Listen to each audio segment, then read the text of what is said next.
Welcome to the AngelsWin.com podcast, featuring Jeff Stoddard and AngelsWin.com founder, Chuck Richter. And now, here's Jeff Stoddard. Happy holidays, Angels fans, sports fans. It is episode 45 of the AngelsWin Podcast, a very special episode. It is the Festivus episode. And Chuck, you know that Festivus is a time for the airing of grievances. But before we jump into that, how are you doing? I'm doing good. Christmas Eve is just around the corner, and we got family in town, and food already half prepared. All the Italian food is already ready to go. Made my grandma's marinara, and did her meatballs, and everything, Italian sausages, everything's ready to go on that front. Prime rib is coming, lots of glasses of wine, charcuterie, you know how it goes. I know how it goes. I know you guys do it up right. Yeah, we got the family. My middle son is home from college. My youngest son is off from high school for his winter break. My oldest son, who graduated college in the spring, got his first his big boy job down in Phoenix. So I saw that. Yeah, he started the week of Thanksgiving. So he's kind of low man on the totem pole, doesn't have his PTO yet, has to work Christmas Eve, has to work the day after Christmas. So unfortunately, he's not able to come home, which is a bummer. Yeah. Like my first holiday without without one of my kids. So that's going to be. We've all been there. We all have to start at, zero. I know it's part of the passing of time. So it's kind of this push and pull, this tug on my heart of being really bummed and sad that he's not going to be here and I'm not going to see him, and also just being amazingly proud of the young man he's become and that kind of thing. And your son and his girlfriend were at the same game as your son and his girlfriend. Yes. Right. That was so cool. And they saw a victory. They saw a Seahawks victory. And that's crazy. And, your son, you wouldn't think, he'd be a Seahawks fan, but he first became a Seahawks fan because of Russell Wilson, if I'm not mistaken, right? Yeah, it was kind of that Legion of Boom time frame when they just had things rolling. He was he was a bit of a front runner. So when he was young, he was a Saints fan and loved the Saints, and then they started to suck, and the Seahawks started coming up, and he latched on to the Seahawks, and he really hasn't let go. He's ride or die with them now. Like that's his team. So yeah, it's kind of cool. It's kind of cool. Good. Yeah. And it's good because, the Seahawks have been struggling since those 2 Super Bowls, right? Mm-hmm. And so, but he's stuck with them. And, it's kind of like us, when we became Angels fans, right? We had to go through the tough years and it just made the World Series that much more sweeter, in 2002. So, yeah, the 2000 aughts were a good time to be an Angels fan. Not so much lately, which brings us to the theme of this episode, which is, again, we're recording this on Sunday night. We're releasing it on Monday, the 23rd, and December 23rd is Festivus. And the way that we celebrate Festivus is with the airing of grievances. So here we go. The tradition of Festivus begins with the airing of grievances. I got a lot of problems with you people. Now you're going to hear about it. All right. So now you're going to hear about it. And Chuck, you were a little saucy when you jumped on before we hit record. So I'm going to turn it over to you and let you start airing your grievances first. Where does it start? How about walking into my office before one sip of coffee this morning, and on my way out, the door was closing, and I was looking somewhere else, and bang, right on my head, and my head got a bump on it. Yeah, and then my daughter starts playing around with the fireplace and turns off the pilot, and I can't get the damn thing back on. And I'm like, and then the Seahawks lost and their season's probably over. But I mean, I haven't even started on the Angels yet. Right. I'll finish on those guys later. Well, that was a good start. So we'll jump in. So we asked people on X, we asked people on the website to submit their grievances that they wanted to air for us to discuss. So we will jump in there. The first one we'll start off with is Angels fan 1984. And don't know if this is a male or female, but their grievances switch AA to Salt Lake and AAA to Rocket City, so the most MLB-ready prospects are playing against higher competition at the correct altitude. Effing Artie. I thought that was the first one to come in, by the way. So props to you for submitting that. I thought that was a pretty astute complaint that I'm sure over the, my lifetime, I've heard people complain about the altitude in Salt Lake City, especially as it relates to pitchers, I will say. Sure. And then also, Jeff, I mean, you look at the hitter stats and they could be a little overinflated because of that. And then you're like, okay, whether they hit 340 and, 25, 30 bombs in AAA in a spacious ballpark like in Salt Lake, right, against other clubs in the Pacific Coast League that also have spacious ballparks and the altitude thing and the ball just flies out their bandboxes. And then so you're like, okay, well, how is that going to translate into major league ballparks, right? I mean, we don't play in a division that has a Coors Field, right? I mean, right. So, I mean, you got to look at all those things. But and also there's something to be said, however, that most of the top prospects actually do take that leap from from AA straight to the big leagues, because a lot of the top prospects end up plateauing or just settling in at AA.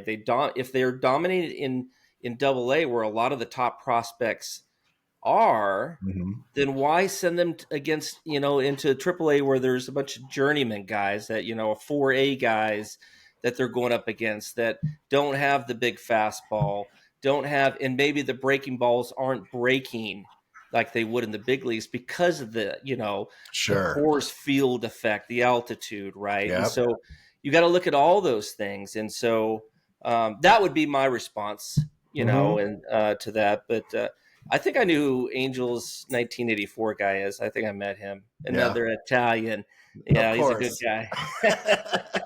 You pull him in. Have you heard that mentioned at all before by anybody? I'm trying to think. I don't think Tim Mead has ever discussed. And you went to Rocket City this last summer, right? Yeah, the past 3 summers. What is the ballpark big enough to I'll say hold or support a AAA team? Well, sure. It's a beautiful ballpark. A lot of the ballparks in AA, especially in the Southern League, can. But, I mean, it is what it is. If you evaluate the talent that they're going up against, and then what the talent is like in AAA, regardless of the Salt Lake fields and in Reno and in all these ballparks where the ball just jumps out of the ballpark, and you're like, okay, they've performed at a high level against really, good talent in AA. Why send them, to AAA where, they're not going to see that break and they could destroy the ball, or as a pitcher, to your earlier point, they could just get pummeled. So, so it's, yeah. All right. Well, a good leadoff. Well done, Angels fan 1984. Yeah. All right. Our next one comes from Robert. I'm going to take a stab at the name. I think it's Eckhorn or each. Oh, is it Robert Eichhorn? Eichhorn. There you go. Okay. Do you know Robert? No. Okay. Well done. Well done guessing on the name without looking at it. And he says, I'm tired of bad baseball. Why can't the Angels see what everyone else sees? if they want to operate on the cheap like the Rays, they could at least work on improving their farm system and player development so they have a steady stream of talent coming up instead of drafting guys and rushing them to the majors. FRD. I just carried that over from the first one, but okay. Is that gonna end every question? It might, yeah. It may become a Festivus tradition. That's I think that we have this bubble up on several different things, that the Angels farm system is a problem. And it's something that, you and I have talked about. We talked about a lot with Victor, over the last couple of years. I don't know. I mean, do you?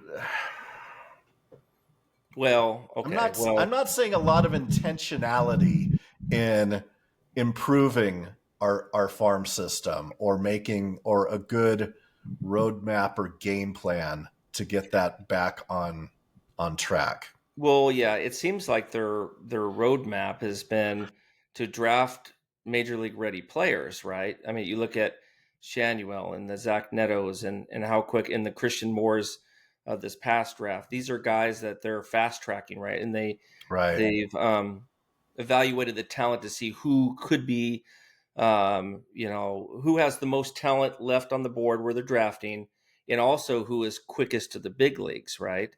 And so, but when you do that, there could be guys that are the Mike Trouts that were, drafted out of high school, right? That Sure. You need to develop over time, right? Yep. I'm not saying that you're going to draft another Mike Trout. I mean, that's absurd, right?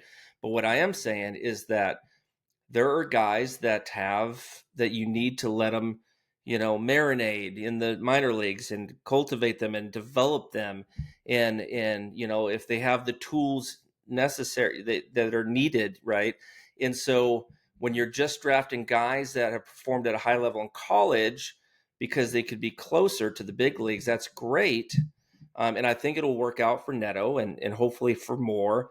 Nolan Shanuel, he's got to provide some power this year. And he did more than I thought he would this past season. But you really need, if your first baseman isn't hitting 300 with a 380 on base percentage, and he better be hitting 25, 30 bombs a year, right?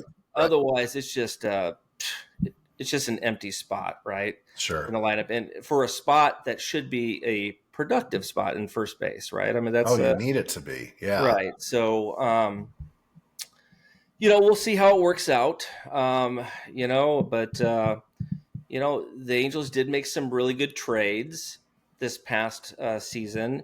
They got a couple good arms. We saw Aldegari, who they got, who looks like he could be good. They got George Klassen, who looks like I seen them both pitch in Double-A down in Rocket City, and then so we'll just see. I mean, it's it's just the jury's out, right? They need a good year in the farm system. They need some productivity down there for the guys that they have drafted. Mm-hmm. But it's going to take some time, dude. They've missed on a lot of guys. Yeah. Let's face it. I mean, they missed on. I mean, we go all the way back. I mean, in hell, let's even talk about Reed Detmers. Reed Detmers is a guy, and Joe Adell. Those are two talented guys, and they have to put it together this next season for the Angels. Mm-hmm.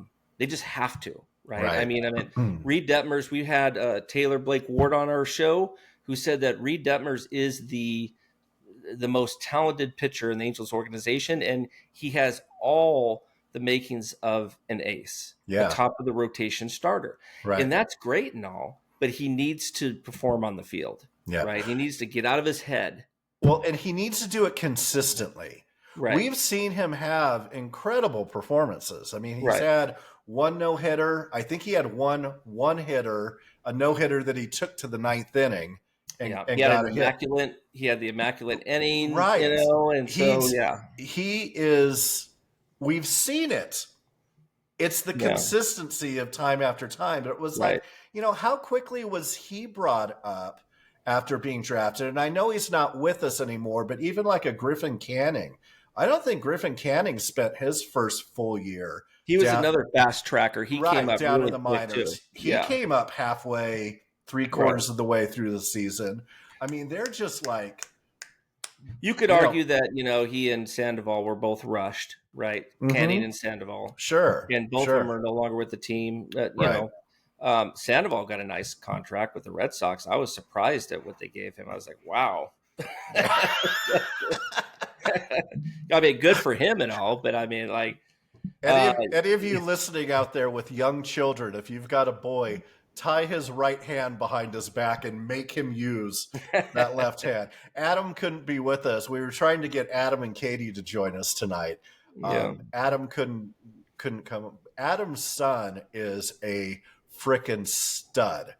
And what is Ethan? I think he's like 11 or 12 now. Does that sound about right? That sounds about right. Yeah. The kid. So he's kind of Shohei. I mean, reverse.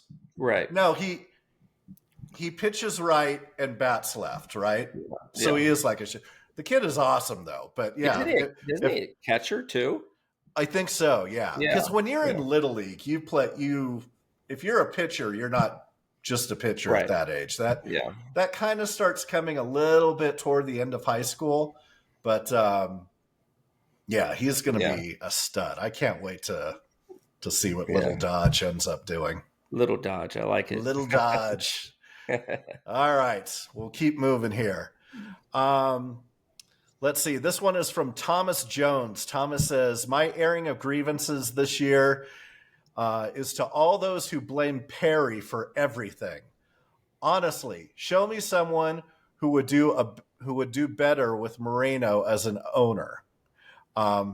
Give the man a break. F and Artie. So this is one that I think about a lot, right? Like I get mad at Perry too, but it's something that I feel like I keep bringing up is, does he even have the ability to make decisions, right? Like how much decision-making ability does Perry even have? Or does he just put things together that he wants to make work, but everything needs to get signed off on, and he's kind of neutered, for lack of a better term, and can't pull the trigger without a check mark from Artie before he can do anything? And is he being cocked blocked on stuff that he wants to do because Artie won't let him do it because of the financial implications or whatever it might be? So I don't know what your thoughts are. I think it's a valid concern, only in that we don't know what he's allowed to do and what he's not allowed to do. Yeah, and I do think that Perry would be. I think he's done an exceptional job. I think he could be one of the better GMs in baseball if he had an owner that said, "Hey, I want you to make us a contender every season and do whatever it takes." Now, that doesn't mean back up the truck and give Shohei Ohtani or Juan Soto type money. You don't have to do those things. Apparently, $750 million is just the going right now. It just blows my mind. I mean, you look at what the Yankees are doing, right? Like they lost Juan Soto, but they're filling pieces all around their roster now. And I would rather do that than have one guy. Sure. And now it's not just one guy. They have Francisco Lindor. They got a couple other guys. Right. Yeah. But what I'm saying, but the Yankees have Judge and right. I would rather spread the talent, obviously not at the Juan Soto type level of talent, but spread the talent across the board on your roster and your lineup and rotation, rather than just have just throw all your money in at one guy. So I don't know. I will say this on the last point that we're making about the farm system. The Angels were fortunate in a couple things that happened in Jose Soriano and Jack Ohanowitz. Those two guys have a chance to be some power sinker guys, and in the form of like the old Kevin Brown, if you remember him, Jeff. Throwing 95, 96 mile per hour sinkers and just shutting the opposition down. I am excited about those two guys. I'm also excited about Ben Joyce. He's another guy. I didn't want to leave him out. So the Angels do have some exciting pieces in the farm system. It's not like it's barren, and I don't give a shit about what Baseball America or other websites rank our farm system at. Every year things can change, right?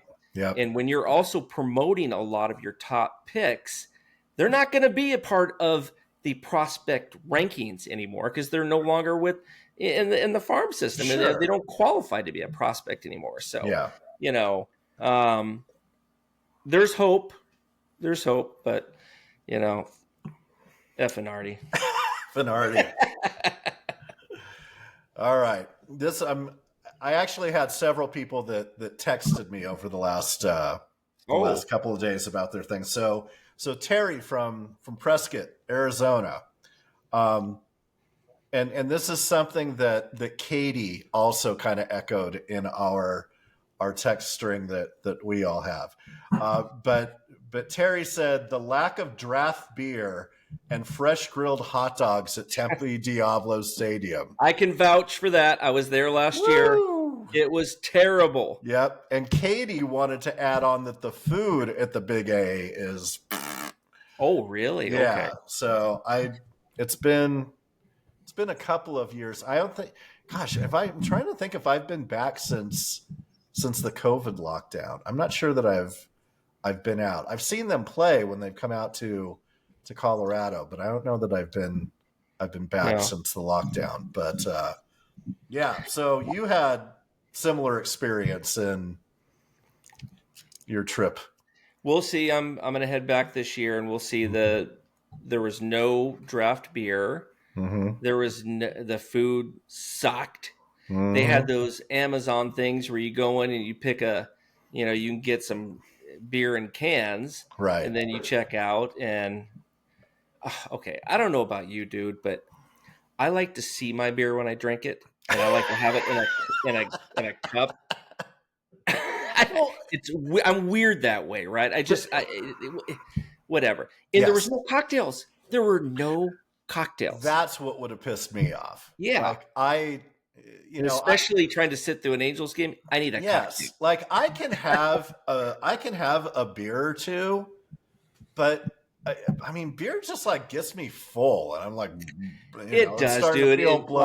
And then it's like I want a vodka tonic or something, right? I want something light, but you're going to get a good buzz. Right, you're going to feel good. I want to keep drinking. I just want something, something vodka. Isn't it crazy? Based. Like the older you get, it's like beer just becomes less and less desirable because of what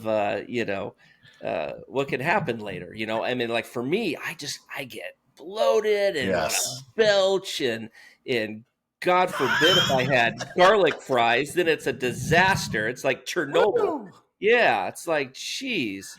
Anyway, so I'll tell you when I not only need a beer, but love a beer is right after one or two Bloody Marys. Oh, a beer chaser after a Bloody Mary or two is mwah. Right. It is just the chef's kiss. Or after you've done a little yard work on a hot summer day. Or when you're sitting at the ballpark.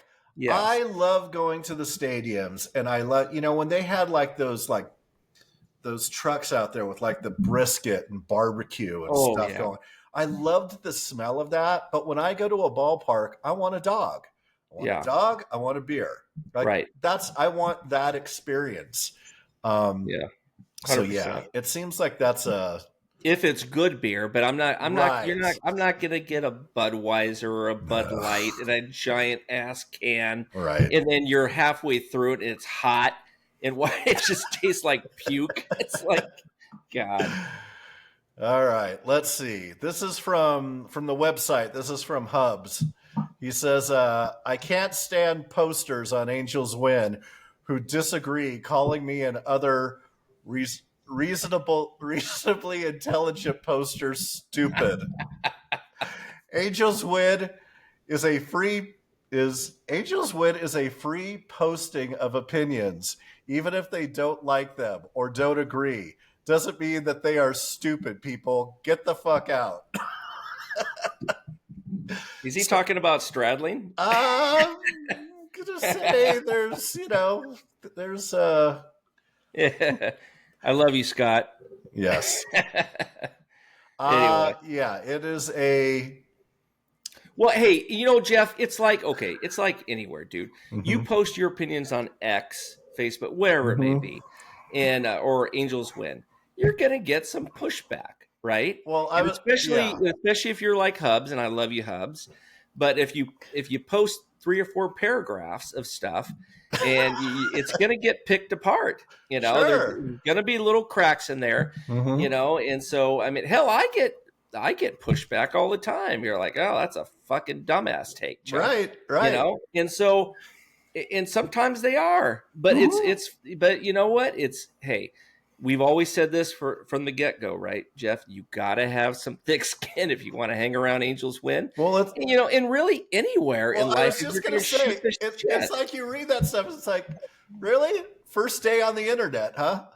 Like, I mean, you should know better. Right. I mean, everybody gets keyboard muscles when they're sharing opinions. Oh, so. Yeah, and especially if you're on X, and you get these people that have like 3 posts or 3 followers, and they're coming in hot. Yeah.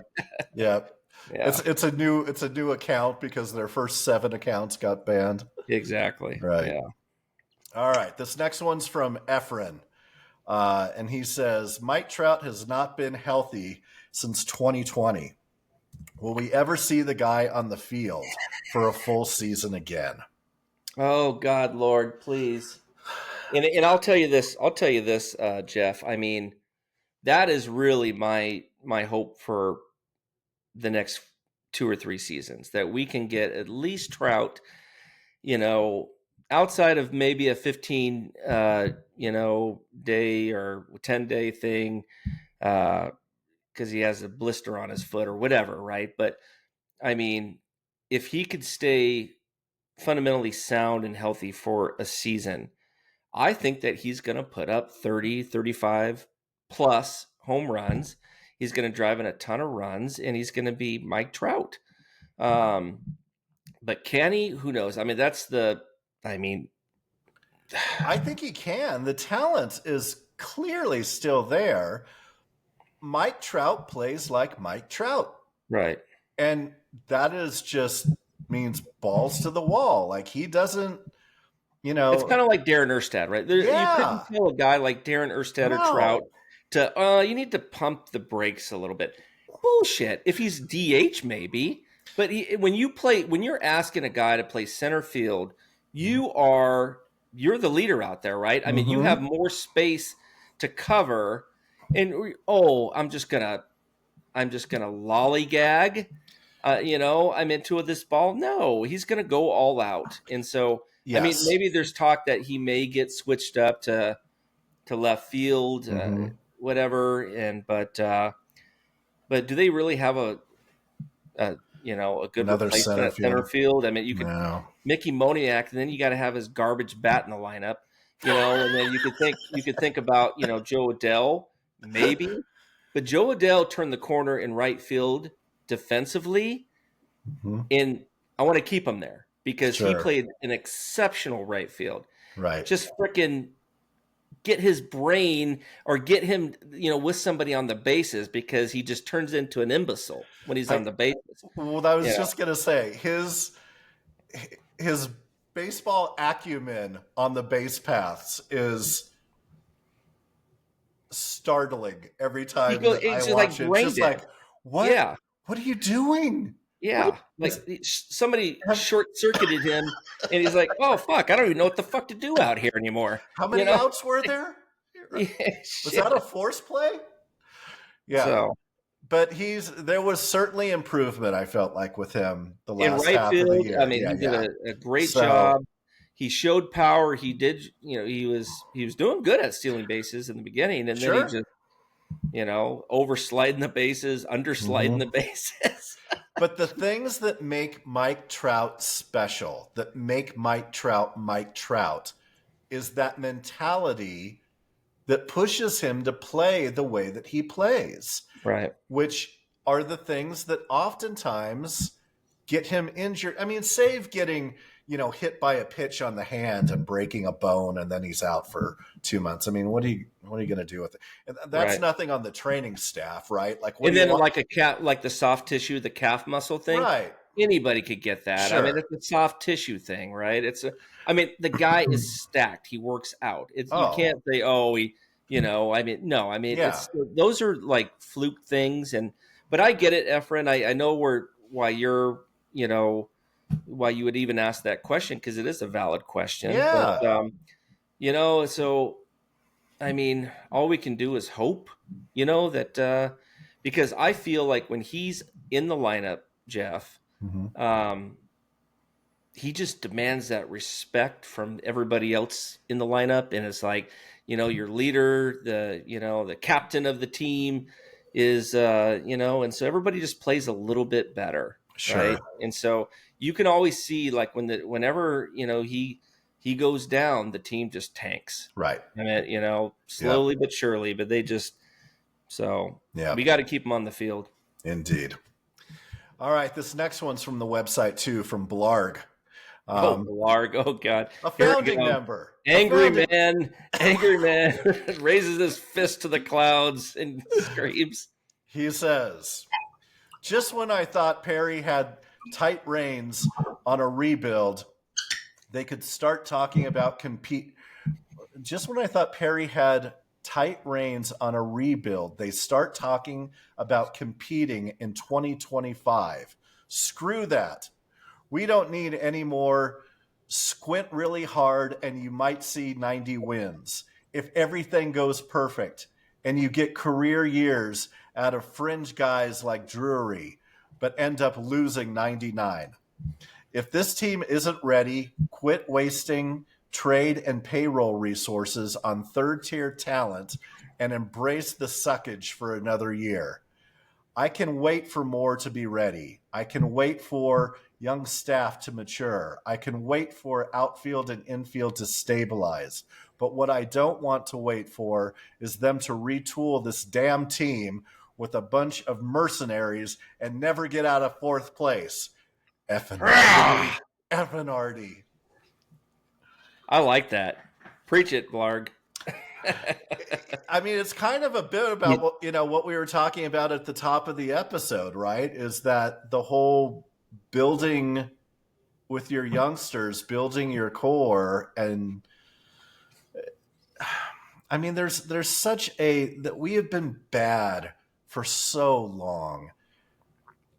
So, being part of doing this website with you, I get that we're kind of in this weird in-between place where we're fans, but we also have this entity of the website, this podcast, where we're also, kind of a side marketing arm almost for the team, whether they want to admit it or not. Well, that's why Tim Meadow, Tim Meadow always viewed AngelsWin as that farm, right? Yeah, and so, I mean, hell, dude. We were online. I mean, AngelsWin has been on. We'll talk about it later in the show, but before X, before Facebook, before social media, any other place, sure, guys and gals were on there 24/7, 365. Yep, still are. Yeah, still are. I'm with you. Back to Blarg's question. I mean, he's not wrong. No, I mean, I get what he's saying. Let's don't sign a Bellinger or trade for a Bellinger type or whatever.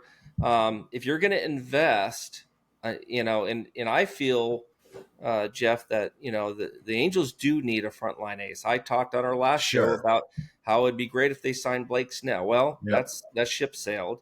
Corbin Burns is out there.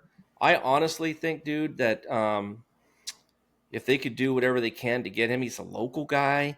He'd be our ace. If Kikuchi is number 2 and Soriano's 3, and if Detmers gets his shit together and he's number 4, and then you're thinking at number 5, you got Tyler Anderson, you got Hendricks, who we got Conowitz, we got Caden Dana. Dude, you want to be in that type of position where you have depth. Right. I honestly do not want to go into the season with Tyler Anderson at number 3 and Kyle Hendricks at number 4 and Caden Dana, Conowitz, or whatever at number 5. Sure. I'm not feeling too confident in that type of rotation. So. Yeah.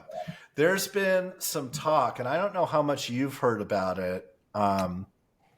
I've heard it on local sports talk because he used to be a Rocky, and apparently he's looking to move right now. But they were talking about Nolan Arenado wanting to move and go back home to Southern California. Yeah. And as I was driving, I was like, come to the Angels, maybe. And then I kind of thought, well, why? Like, what does that solve for us? Like, how does that push us forward, really? Right. Not that he's bad. Would love to have him. If I could. His bat isn't the same bat it used to be. Right. He's a lot better defensively than Rendon or anybody that you put at third base. Sure. But is it worth? Is it worth what you're going to have to pay for him? Right. Exactly. Because you're going to have to give up something for him. Right. As well. And what do we have to give up? Our farm system's already shit. Right. So, honestly, dude, I really think that the Angels should get a second baseman. There's been, I've heard from 3 different people now that the Angels are really high and are trying to sign Jorge Polanco, second baseman. He was with the Mariners last year, but he played most of his years with the Twins. Switch hitter. He's got some power. They're looking for something like that at second base. Rengifo can play third base. Rendon can be, hey, if Rendon shows up to camp and is like magically Washington National Rendon again, great. Right. It's a good problem to have, right? If he decides that he likes baseball again. Yeah, exactly. But you don't go into the season counting on Rendon. You can't. Right. And so I think that this Korean kid, his last name's Kim, from Korea, that I think he'll be available next week to sign. He's a guy they should look at because I've always felt, and Jeff, I don't know if you feel the same way, but that the Angels have not had a great leadoff hitter since Sean Figgins. And he's kind of like a typical quintessential leadoff guy, good on base percentage, high batting average, steals bases, hits 300. Sure. Now, granted, it's in Korea against Korean pitchers, so there's some of that. But scouts seem to think that he's got the bat to that it'll translate, right? That it could translate. So I don't know. I mean, it's to Blarg's point though. I think that's where I landed is what Blarg was, his grievance is don't go out and get like the Nolan Arenado kind of people. Like stay the course. It's okay to suck if we are seeing improvement, if we're seeing the growth, if we're seeing the roadmap and the vision come together. Right. But right now it just seems like this hodgepodge of a Nolan Arenado. I feel like he would just be an Artie. That's a signature Artie move. Right. Let's see what butts we can put in the seats by bringing a former All-Star in. And I mean, that's like, the stuff that the Angels used to do back in the, in the late 80s when they would bring all these, former Dave Parker, Gary Gaetti, Dave Winfield, Reggie Jackson. Reggie Jackson was great. He did okay, but I mean, I remember watching Reggie play right field and having balls bounce off his head. And I mean, he wasn't the Reggie of the A's and of the Yankees. Right. He was clearly on the backside of his career. Now, but at least he popped like 40, 50 home runs. Crappy Reggie Jackson is still better than a lot of the guys that you might get. But he's somebody they brought in because he was approaching, 500 home runs. And they knew that they were going to get that 500th home run with him wearing an Angels uniform. And they did. I was there that day. It was awesome. But it's just kind of like, don't do that thing. It looks so icky and desperate. I don't know. Yeah. All right. Next one is from Bob Jones, and it's 2 words. It says off-season transactions. I'm sorry, 4 words, FRD. So off-season transactions, FRD. I'm going to project onto Bob what I think he means. So a couple episodes ago, or maybe last episode, we had the little birdie that had talked to you about all the activity that the Angels were allegedly going to be doing in the off season. And they were going to open up their checkbook. I think Katie, sent us something on this as well. Like, what happened? Like, why has none of that materialized? Yeah. Real quick, just got a text that something may be going down with the Angels tonight. Breaking news. Tomorrow. Yeah. Breaking news. So there may be something to actually celebrate on this Festivus. Maybe close to a move. I mean, we'll see how big the move is. Right. I mean, All right. Well, it could be a little movement, but all right. So there you go, Bob. We may be getting that off-season transaction. Yeah, exactly. All right. Then the last one we have here is from Terry Hite, Hite. It says, fans, aka wannabe GMs, who talk about which top dollar free agent would fit best and fail to grasp that no combination of players is going to work without proper scouting, development, strength and conditioning, and a first-class facility. F and Artie. Yeah, I mean, this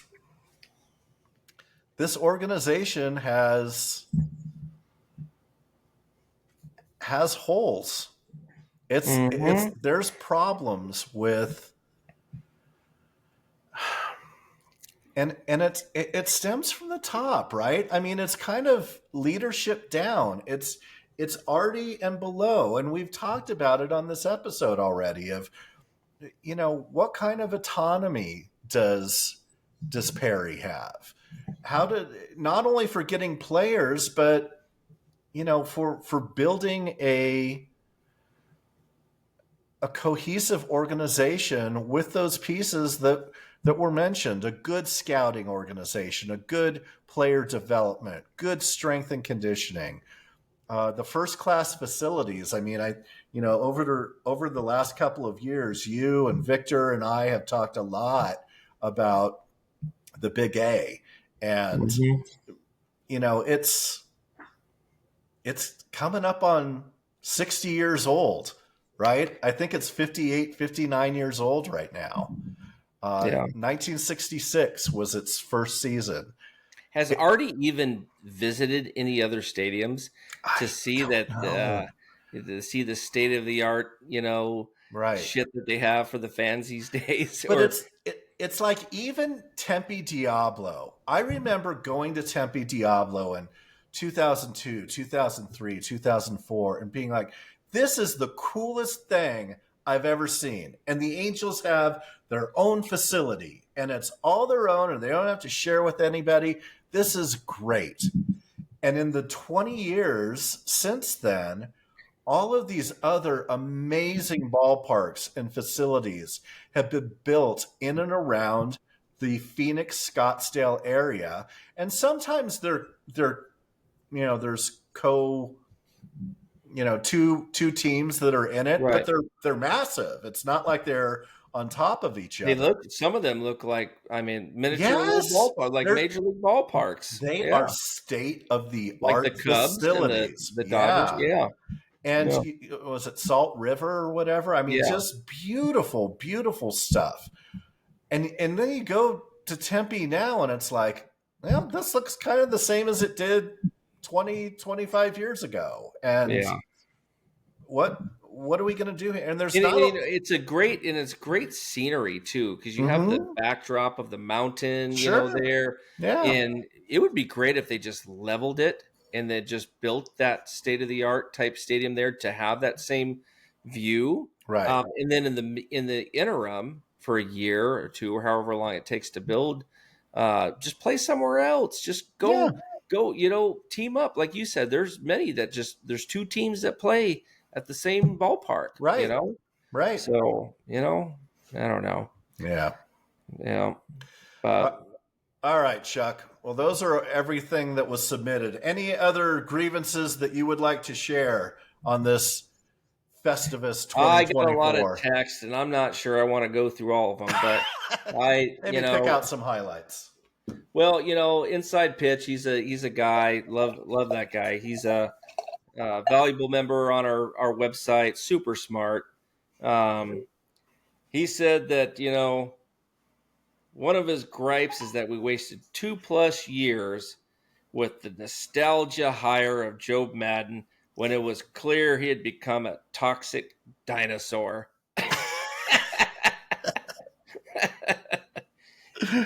This just goes back to Artie just thinking that, let's just, hire this guy because he had success somewhere else a long time ago. But let's be fair. Yeah, when they made that move, there was not one person, including you and I on the website, that were like, oh my God, this is a nostalgia hire.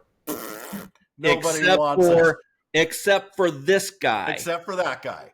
No, and he called it. Yeah, so everybody else was like, yeah, cool. What he did with the Cubs, he can do with us. Right. And it didn't happen.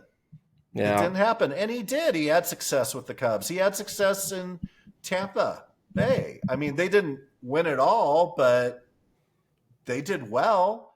Yeah. I had high hopes, and I mean, God, what a dumpster fire that was.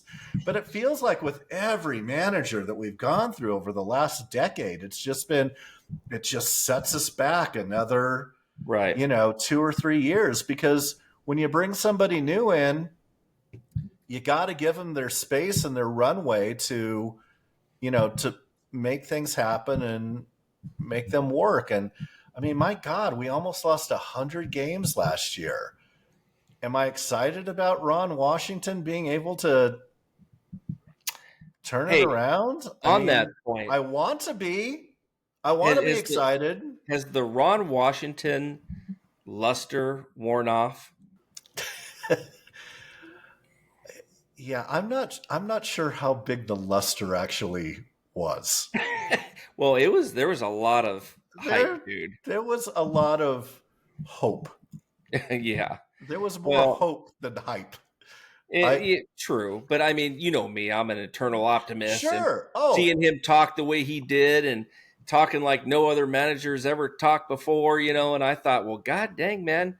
But to be fair, I mean, he didn't know Mike Trout was going to get hurt after having what appeared to be an all-star season right off the get. Oh, my God. He was bases, hitting home runs. It was going to be another MVP year. I know. And, and Patrick Sandoval getting hurt. All these guys everything just derailed. But, dude, we talked about this before, and it's like we got to the end of the season, you and I were like, I can't even watch I can't watch these games anymore. And it's like, I think Ron Washington lost the clubhouse. Yeah. And I don't think, so that's a demerit or two knocked off him to me. Sure. Because, and remember, he was getting snippy with the media and usually I'd side with him. But he wasn't there was a few times where he didn't take accountability for some bad decision making. Remember that sacrifice bunt that didn't make any sense? So, Anyway, I mean, we'll see. I mean, it was his first year with the Angels. I do think that he is a great coach. And so there's hope there, but he was pitched as a savior, as a motivator of men. Yeah. And for a guy with that coming in as his calling card to have potentially lost the clubhouse, as you say, yeah, it's like, well, what else is there then? Right. I mean, there's the X's and O's component to it, but I mean, is that again? I mean, he gets better? a pass. He gets a pass. I mean, it was a terrible season, and if you and I were in his spot, and just the wheels were falling off, and and the injuries have piled up beyond an absurd level, right? I mean, there was all kinds of things that happened this past season that you're just like, really? Here we go again. Yeah. Another season of injuries, another season of no Trout, another season of no Rendon. Yeah. It's just like, one thing after another, man. It just sucked. But Indeed. Yeah. Indeed. All right. Any more texts? I do have some more. Biggest grievance. Here's another one. Failure to increase the R&D and farm systems. They went from the third biggest analytics group early in Billy Epler's tenure to complete stasis. Anyway, I don't know. Second biggest, not having traded Ohtani, which, oh my God, that's a trigger for me. Mm-hmm. But then he said that's everyone's gripe. He goes on to say, give Perry those 2 years and we would have righted the ship and maybe Ohtani's here. I don't know. How do you feel about that? I mean, there's some that argue that say that as an owner, you had to keep Ohtani because of that money that you're getting as an owner. So as I get that, but as the long view in life, right? As an owner, you can't just look at this year. You got to look at the long view. And I think that just escapes Artie. He's about just going in, and if there's something flashy and the players like, here's the other thing too. Jorge Polanco, who I mentioned earlier, mm-hmm. who the Angels say are really interested in him. Mm-hmm. He's not interested in us. Right. Gleyber Torres, really interested in him. I'm not interested in playing for the Angels. That's something that a lot of people, I think, miss when they're talking about free agents that the Angels should go get. Right. Is they're free agents. That means they get to do whatever they want for whatever reason they want to do it. Right. Angels fans need to come to terms with the fact that Anaheim is not an attractive place to come to right now. Yeah. We're just not. The team sucks. The facility is not up to par with the rest of the league. We are not a great place to come. We are fourth in the division mm-hmm. because right now the Mariners have invested in the rotation and the Houston Astros are perennial winners. Right. The Texas Rangers have poured into their roster and 2 years away from winning a World Series. There are 3 teams, Jeff, and here's my grievance. There are 3 teams that are far superior than the Angels right now. Right. And there's one team that is a bit below us, but within 2 to 3 years, when they get that shiny new stadium in that shiny new city, they are going to have the money and resources and the interest of players that are going to want to go and play there in a state with no capital gains tax. Like, that's the other thing. When you look at everything that a free agent has to consider, you're going to California. It's one of the highest tax states in the nation. So again, these are all things that lump on top of things that you have to pay to make somebody want to come here. Right. They don't today. Where it used to be before that, Jeff, it was Oh my God! People were lining up. California. We were one of the top 3 teams that free agents would look at. Yep. Not anymore. I know. Not anymore. It's sad. Yeah. So what does he do about it? So here's the thing about Artie, right? Is why does he want to be an owner today? Did he not trade Ohtani because he wanted the money for marketing revenue and to keep butts in seats? Okay, so is it just about money for you? Hey, no judgment. If that's what you're in it for, great. May I suggest that you sell the team while it still has a high value to it, right? Right. Like there's only so many of these in the country that you can buy. So if you're in it for the money, and now's as good a time as any, cash out, sell it. If you're in it to win it, really in it to win it, then you've got to have traded Ohtani. Right. And the whole marketing and money piece, it's short-term pain for long-term gain.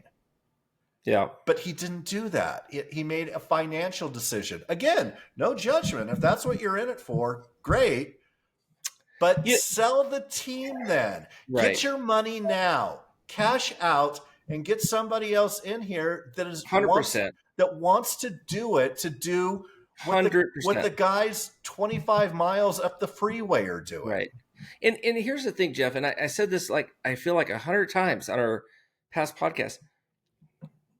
Was there ever a conversation with Ohtani and his agent 2 years ago? I would love to 3 know years that. ago. Would love to know ago, that said, we want to keep you, but it's not good business for us that if you don't commit to us long term, and we'll give you,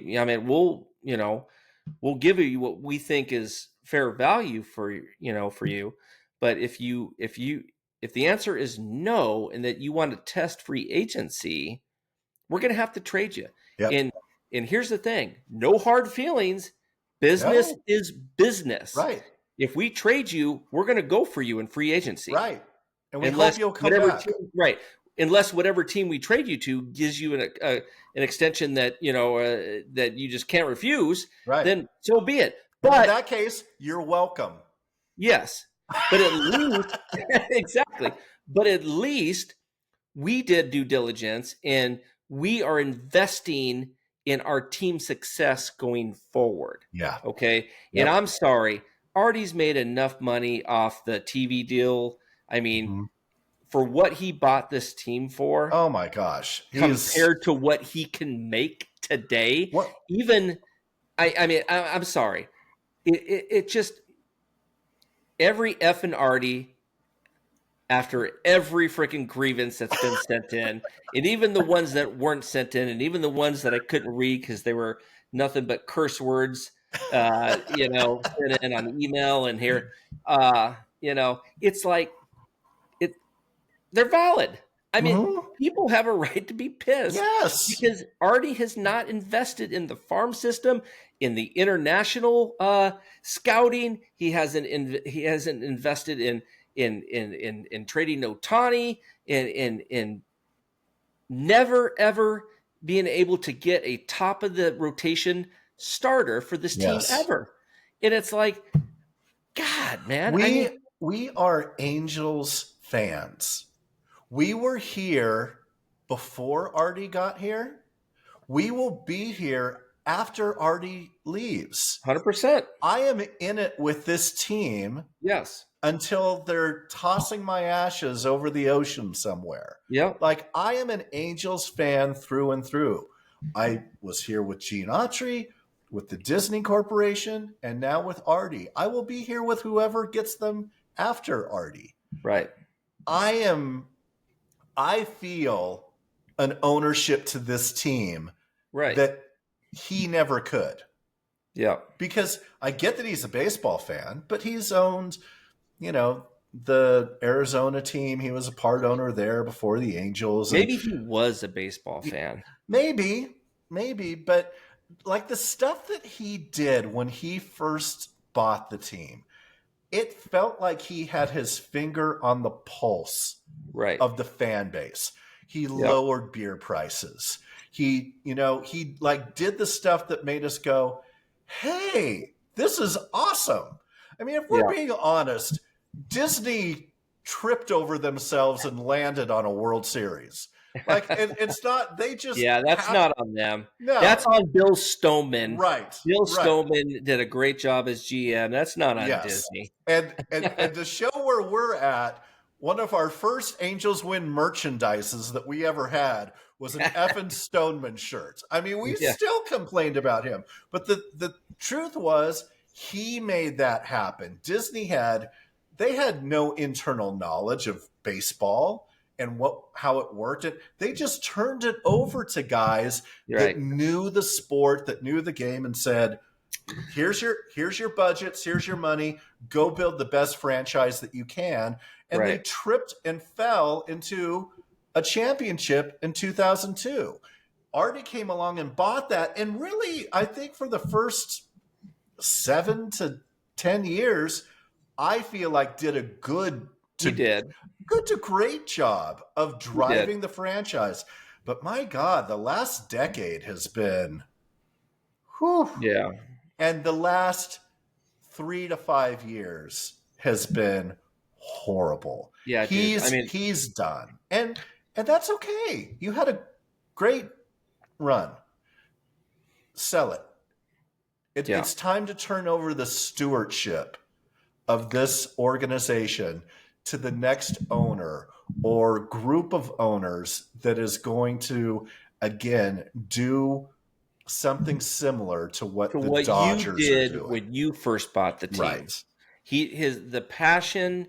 I mean, when he said, when one of the comments he made for not selling the team was that he has unfinished business, I got pumped because I thought that when he made those statements that in those comments that he was reinvigorated. He had that passion he had when he first bought the team. I have unfinished business because we've sucked ass for 10 years. Okay. And I'm going to do something about it. And so what did he do? He signed a couple relief pitchers, and didn't do shit this past offseason. Right. And it's like, I just, it blows my mind that he can't see, dude, our starting pitchers, our opening day starting pitchers, Trevor Cahill, Dylan Bundy. I mean, I can go on and on, dude. They have not been good. Patrick Sandoval, who, he had a decent season the year before and a great one the year before that. But none of these guys are top of the rotation aces. Well, he has not invested in any starting pitching. And that's where I go back to people don't want to come here. Yeah. Have they tried to go out and get those guys?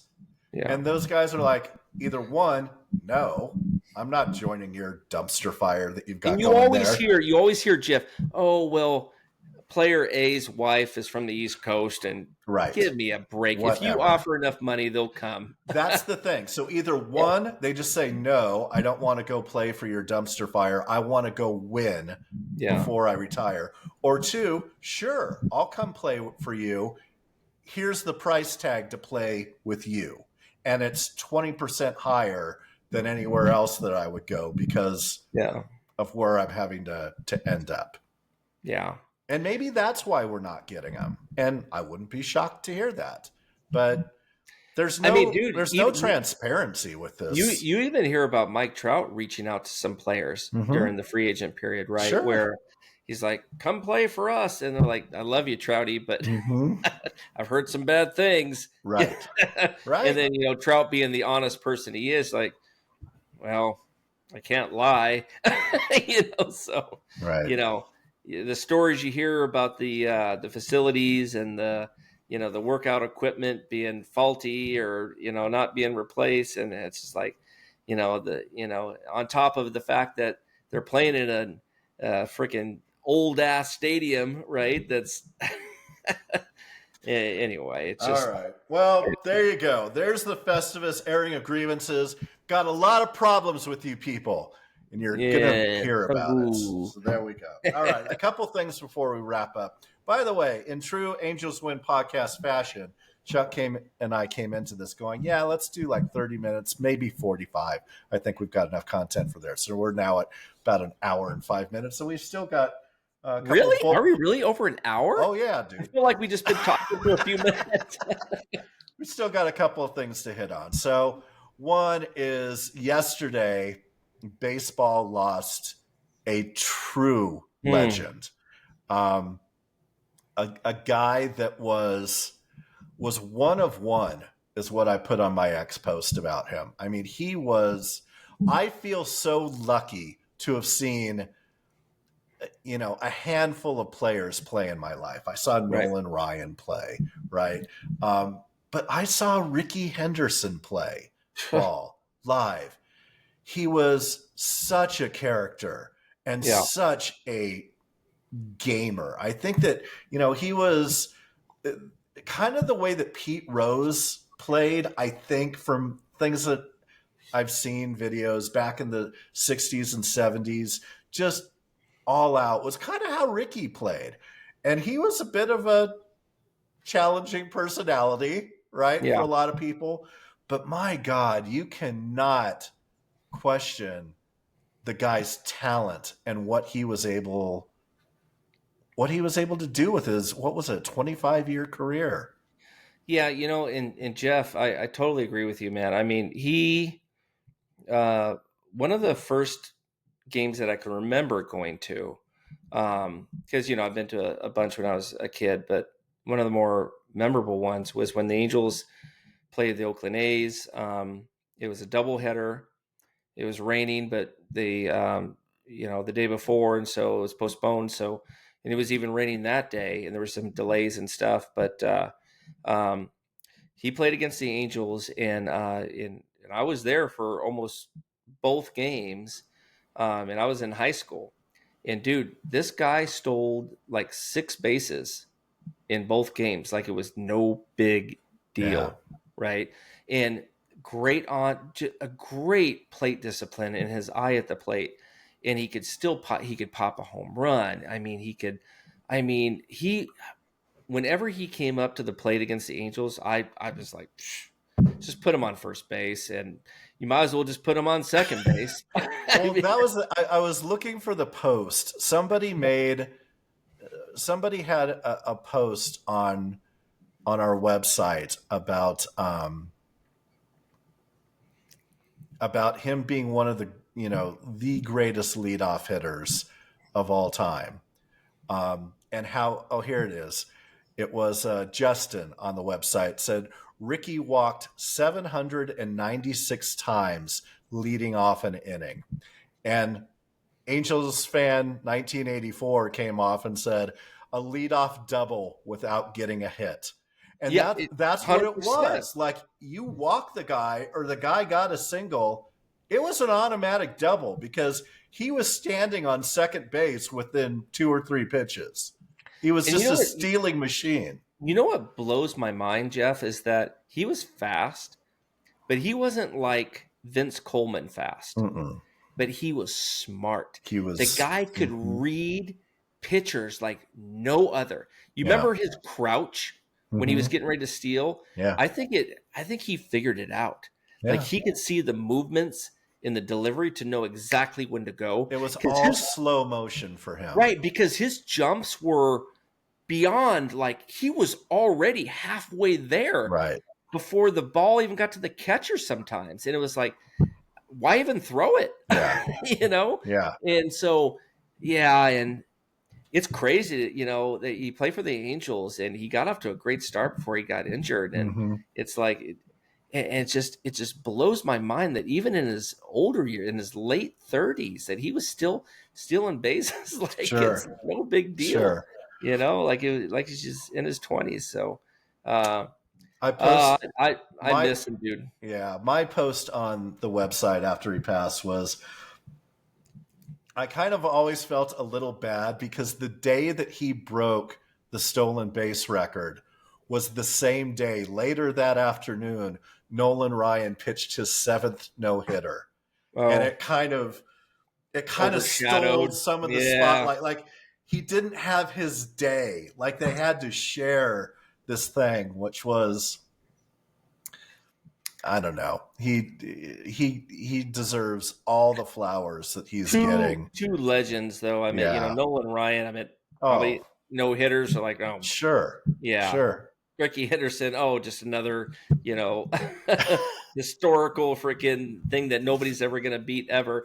I mean, those are two records. When we talk, you just mentioned Nolan Ryan. Nobody's ever going to beat that strikeout record. Oh, gosh, nobody is going to come close to that, because no one gets to pitch that much. No, they don't. Mean, Nolan had many games in his career where he threw over 200 pitches. But you can't even throw over 120 these days without everyone going, "Oh my God, it's mismanagement, it's malpractice." Like, get him off you're going to burn him out. So with that said, though, why can't somebody beat Rickey Henderson's record? Is it because that the art of the guy that's at the top of the lineup, like the Kenny Loftons and the Rickey Hendersons of the world, they just don't exist anymore? I mean, I feel like they don't even draft guys like that anymore. And if they do, they're not first rounders. We are not in that. We are not in a small ball hit and run kind of era anymore.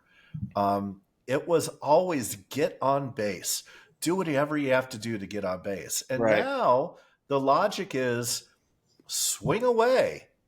It doesn't matter how many strikeouts you have, right? Yeah. Like, you're looking for the 5-tool player that can do everything. Right. Like, park it, put it over the fence. They don't exist. There's not many of them. Yeah. It'll be interesting to see because, like the players, the superstars of today become kind of the average player of tomorrow.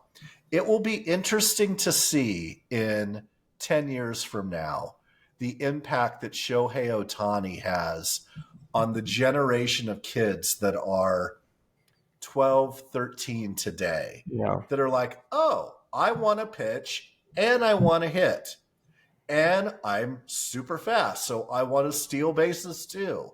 I want to be I want to be the unicorn kind of guy. Right. And all of a sudden you're going to have like 4 or 5 unicorns on every team because that just becomes the standard.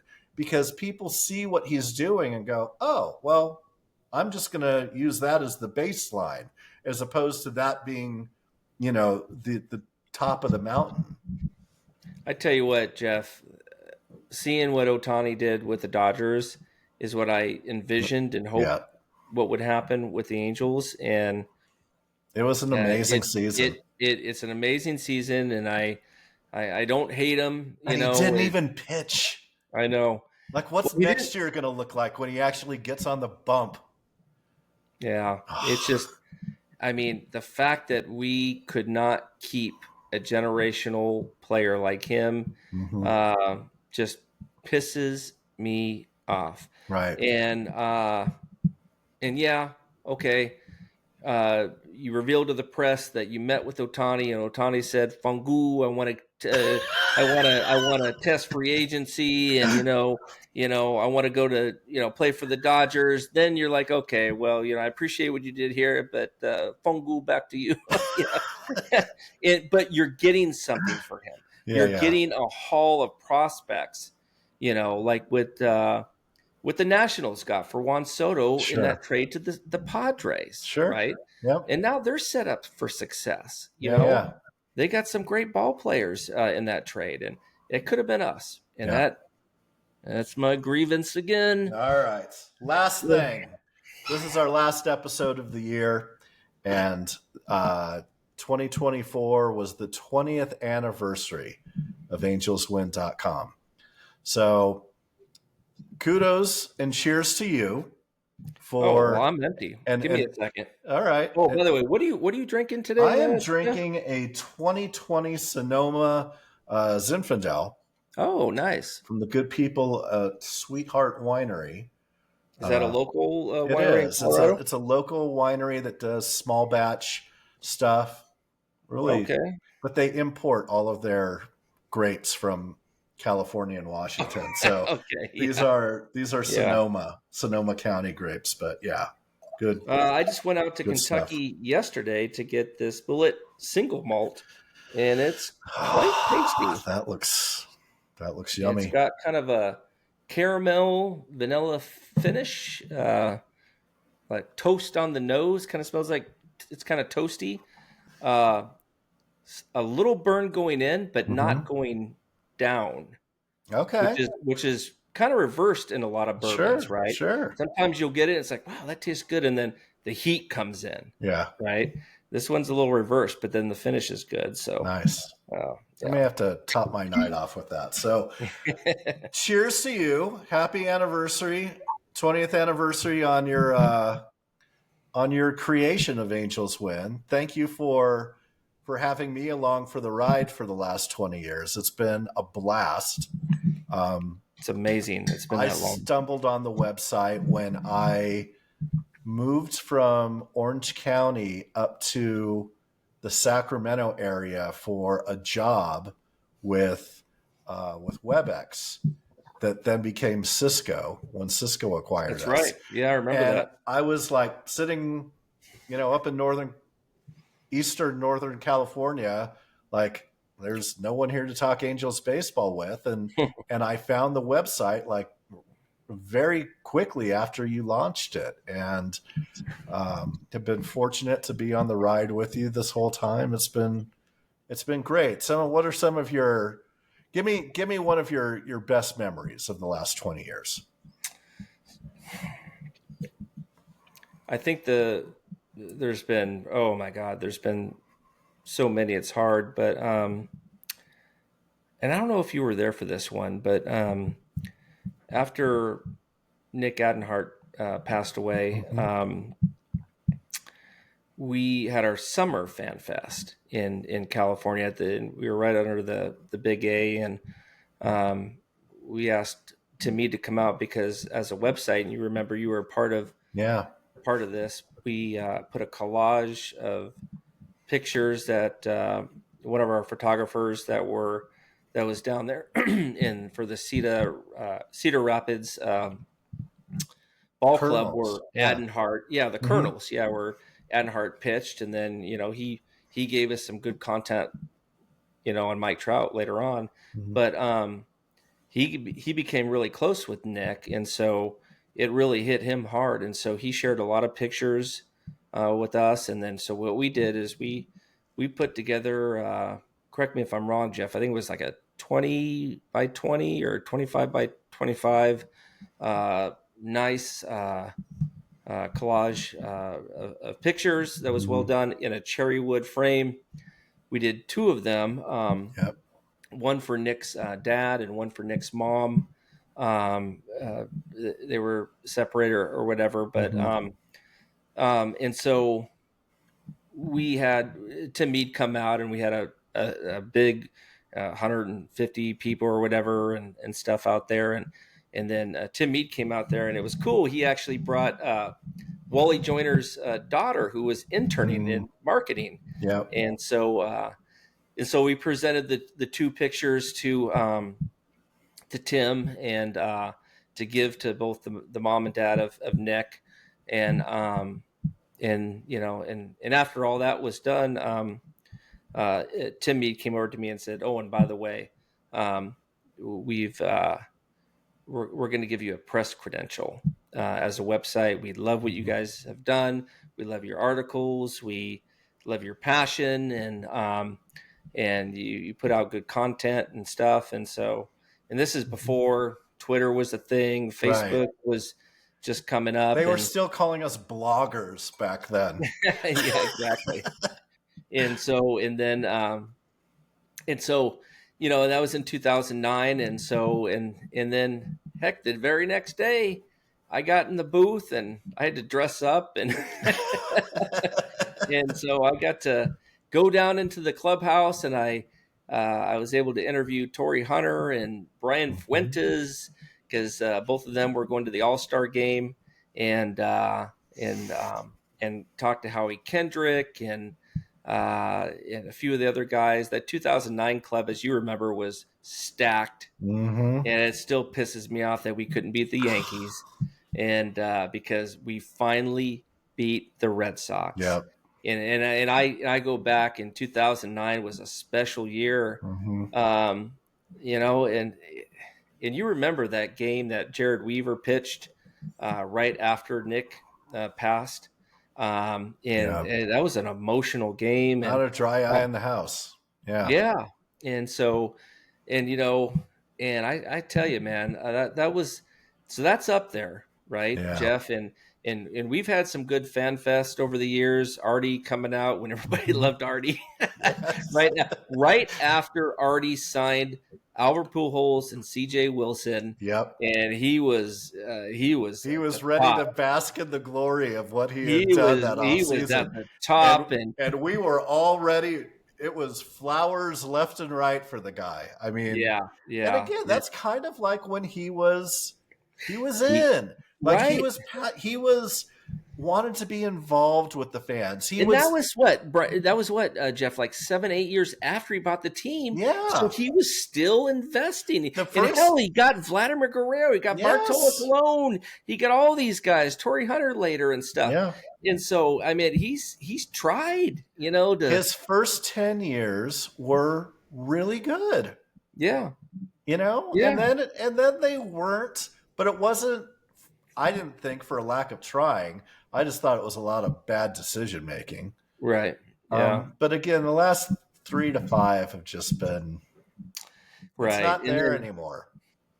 And then, you know, Jeff, the one that we did with Tim Salmon, and when Jerry Dipoto came up as a GM and was speaking, and that was a big thing. I mean, that was a huge. You were there for that one. Yeah, that's right. Yeah, that was huge. And we had Bruce, and then Brian did the raffle, and you know, and we had the panel of Jeff Fletcher, Victor Rojas.